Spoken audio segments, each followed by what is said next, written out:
الشفاعة هب لنا في القيامة مشفقا وأعلن عن الله يا سيدي خير النبي. بسم الله الرحمن الرحيم. கண்ணியமிக்க முஃமினீன்களே, நமது உயிரினும் மேலான கண்மணி ரசூலுல்லாஹி ஸல்லல்லாஹு அலைஹி வஸல்லம் நமக்கு கற்றுத் தந்த துஆக்களிலே அல்லாஹ்விடத்தில் இப்படி நாம் கேட்கும்படி சொல்லி தந்தார்கள். சலுல்லாஹல் ஆஃபியா, அல்லாஹ்விடத்திலே நீங்கள் ஆஃபியத்தை கேளுங்கள் என்று சொன்னார். ஆஃபியத் என்ற வார்த்தையை கொண்டு அல்லாஹ்வுடைய ரசூல் அவர்கள் நீங்கள் ரப்பிடத்தில் ஆஃபியத்தை கேளுங்கள் என்று ஹஜ்ரத் ரசூலுல்லாஹி ஸல்லல்லாஹு அலைஹி வஸல்லம் அவர்கள் நமக்கு சொல்லித் தருகிறார். ஆஃபியத் என்று சொன்னால் விசாலமான அர்த்தம் கொண்ட ஒரு வார்த்தை. அரபியிலே ஆஃபியத் என்பதற்கு விசாலமான அர்த்தம் கொண்ட ஒரு வார்த்தை. ஆஃபியத் என்று சொன்னால் நிவாரணம் என்று ஒரு அர்த்தம் இருக்கிறது, ஆரோக்கியம் என்று ஒரு அர்த்தம் இருக்கிறது, அமைதி என்று ஒரு அர்த்தம் இருக்கிறது. அதே போல் அமைதிக்கான காரணங்கள் என்னென்ன தேவையோ அதற்கும் ஆஃபியத் என்று சொல்லலாம். அதே போல பாதுகாப்பு, ஆஃபியத் என்ற வார்த்தை. தொழில் வளங்கள், நமக்கு வாய்க்கக்கூடிய, நம்மை சுற்றி இருக்கக்கூடிய தொழிலிலே வளங்கள் ஏற்படுவது என்றும் அந்த ஆஃபியத்துக்கு அர்த்தம். அதே போல நம்முடைய வாழ்க்கையிலே பெரும்பாலும் ஆஃபியத்துக்கு என்ன அர்த்தம் நம்ம பயன்படுத்துறோம்னு சொன்னா உடல் நலம், ஆரோக்கியம் என்பதில் தான் பயன்படுத்துகிறோம். ஆனால் ஆஃபியத் என்ற ஒரு வார்த்தை விசாலமான அர்த்தம் கொண்ட ஒரு உன்னதமான வார்த்தை. அல்லாஹ்விடத்தில் ஆஃபியத்தை கேட்கும்படி அல்லாஹ்வுடைய ரசூல் சொன்னார். தங்களுடைய தஹஜ்ஜுடைய வேளையில் எல்லாம் ஆஃபியத்தை, யா அல்லாஹ்வுடைய மன்னிப்பையும் ஆஃபியத்தையும் தா என்று அல்லாஹ்விடத்திலே ஹஜ்ரத் ரசூலுல்லாஹி ஸல்லல்லாஹு அலைஹி வஸல்லம் கேட்டிருக்கிறார்.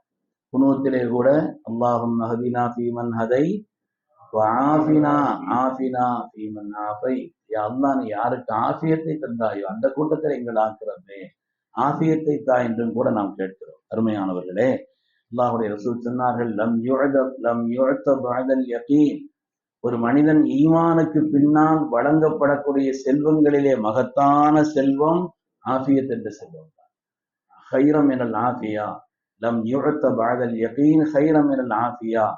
யகீனுக்கு பின்னால், ஈமானுடைய இந்த உறுதியான தன்மைக்கு பின்னால் ஒரு மனிதனுக்கு ஆஃபியத்தை விட சிறந்த பாக்கியத்தை அல்லாஹ் வழங்குவதில்லை என்று ஹஜ்ரத் ரசூலுல்லாஹி ஸல்லல்லாஹு அலைஹி வஸல்லம் சொல்லி தந்தார்கள். அதனாலே நாம உடல் நலம், ஆரோக்கியம் என்றெல்லாம் கேட்பதை விட ஆஃபியத்தை தா ரப்பே என்று கேட்பது என்பது விசாலமான அர்த்தம் கொண்டதாக அமைந்திருக்கிறது. அதிலே உடல் நலத்தையும் ஆரோக்கியத்தையும் உள்ளடக்கியதாகத்தான் அந்த வார்த்தை இருக்கிறது. ஏன்னா நிஅமத்துகள் நமக்கு கொடுக்கப்பட்டாலும் கூட அதை அனுபவிப்பதற்கான வாய்ப்புகள் வேண்டும் அல்லவா.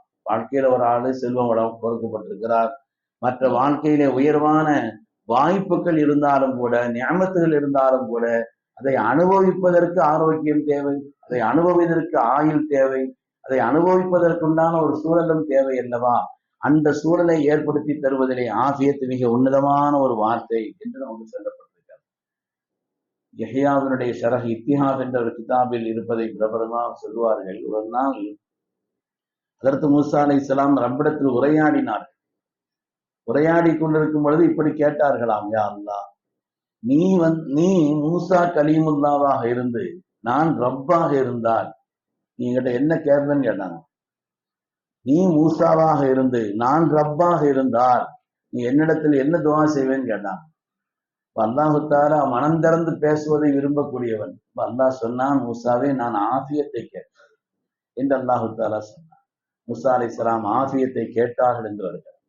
ஏன்னா ஆஃபியத் என்பதுதான் ஒரு மனிதனுடைய சூட்சுமம். வாழ்க்கையில துன்யாவிலையும் சரி மறுமையிலும் சரி, சொர்க்கத்திலே ஒவ்வொரு மனிதருக்கும் வலிமையான ஒரு 100 ஒட்டகங்களுடைய வலிமை ஒவ்வொரு மனிதனுக்கும் இருக்கும்.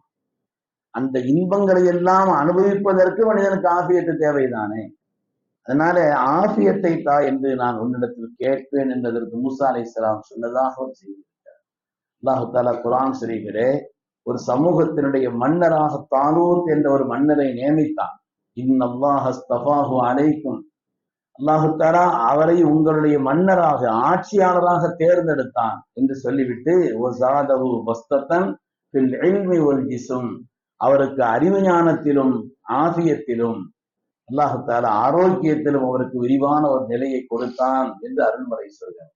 எனவே ஒரு மனிதன் அரசராக இருப்பதற்குண்டான ஒரு தகுதியிலே கூட சிறந்த கல்வி ஆற்றல் என்பதோடு ஆரோக்கியமும் அமைந்திருக்க வேண்டும் என்று குர்ஆன் சொல்கிறது என்றால், அந்த ஆஃபியத் என்பதும் அதனுடைய உள்பொருளிலே உள்ள ஒன்றான உடல் நலம் ஆரோக்கியம் என்பதும் எவ்வளவு முக்கியமானது என்பதை நாம் கவனத்தில் கொள்ள வேண்டும். அதனாலே நம்முடைய ஈமானுக்கு பின்னால் வலிமையான ஒன்றாக சொல்லித் தரப்பட்டிருக்கக்கூடிய இந்த ஆஃபியத்தை குறித்து ஒவ்வொரு நாளும் அல்லாஹ்விடத்தில் நாம் கேட்க வேண்டும். அல்லாஹ் தஆலா நிறைவான ஆஃபியத்திற்கு சொந்தக்காரர்களாக எல்லோரையும் அல்லாஹ் கபூல் செய்தருள்வானாக.